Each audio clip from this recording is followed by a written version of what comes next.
गणेश चतुर्थी व्रत कथा।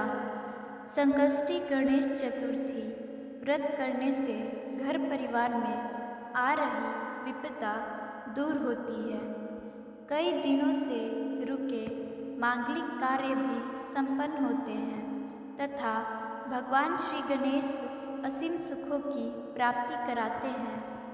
माह की किसी भी चतुर्थी के दिन भगवान श्री गणेश की पूजा के दौरान संकष्टी गणेश चतुर्थी व्रत की कथा पढ़ना अथवा सुनना जरूरी होता है। इससे संबंधित कथाएं प्रचलित हैं। श्री गणेश चतुर्थी व्रत की पौराणिक कथा के अनुसार एक बार भगवान शिव तथा माता पार्वती नर्मदा नदी के किनारे बैठे थे।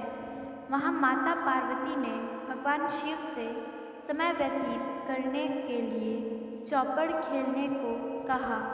शिव चौपड़ खेलने के लिए तैयार हो गए, परंतु इस खेल में हार जीत का फैसला कौन करेगा, यह प्रश्न उनके समक्ष उठा तो भगवान शिव ने कुछ तिनके एकत्रित कर उसका एक पुतला बनाकर उसकी प्राण प्रतिष्ठा कर दी और पुतले से कहा, बेटा, हम चौपड़ खेलना चाहते हैं, परंतु हमारी हार जीत का फैसला करने वाला कोई नहीं है, इसलिए तुम बताना कि हम दोनों में से कौन हारा और कौन जीता। उसके बाद भगवान शिव और माता पार्वती का चौपड़ का खेल शुरू हुआ। यह खेल 3 बार खेला गया और संयोग से तीनों बार माता पार्वती ही जीत गई। खेल समाप्त होने के बाद बालक से हार जीत का फैसला करने को कहा गया तो उस बालक ने महादेव को विजयी बताया। यह सुनकर माता पार्वती क्रोधित हो गई और क्रोध में उन्होंने बालक को लंगड़ा होने, कीचड़ में पड़े रहने का श्राप दे दिया। बालक ने माता पार्वती से माफ़ी मांगी और कहा कि यह मुझसे अज्ञानतावश ऐसा हुआ है, मैंने किसी द्वेष भाव में ऐसा नहीं किया। बालक द्वारा क्षमा मांगने पर माता ने कहा, यहाँ गणेश पूजन के लिए नाग कन्याएं आएंगी, उनके कहे अनुसार तुम गणेश व्रत करो, ऐसा करने से तुम मुझे प्राप्त करोगे। यह कहकर माता पार्वती शिव के साथ कैलाश पर्वत पर चली गईं। 1 वर्ष के बाद उस स्थान पर नाग कन्याएं आईं। तब नाग कन्याओं से श्री गणेश के व्रत की विधि मालूम करने पर उस बालक ने 21 दिन लगातार गणेश जी का व्रत किया। उसकी श्रद्धा से गणेश जी प्रसन्न हुए।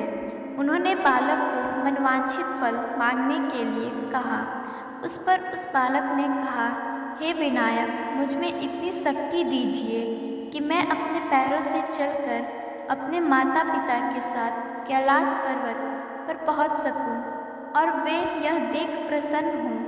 तब बालक को वरदान देकर श्री गणेश अंतर्ध्यान हो गए। इसके बाद वह बालक कैलाश पर्वत पर पहुंच गया और कैलाश पर्वत पर पहुंचने की अपनी कथा उसने भगवान शिव को सुनाई।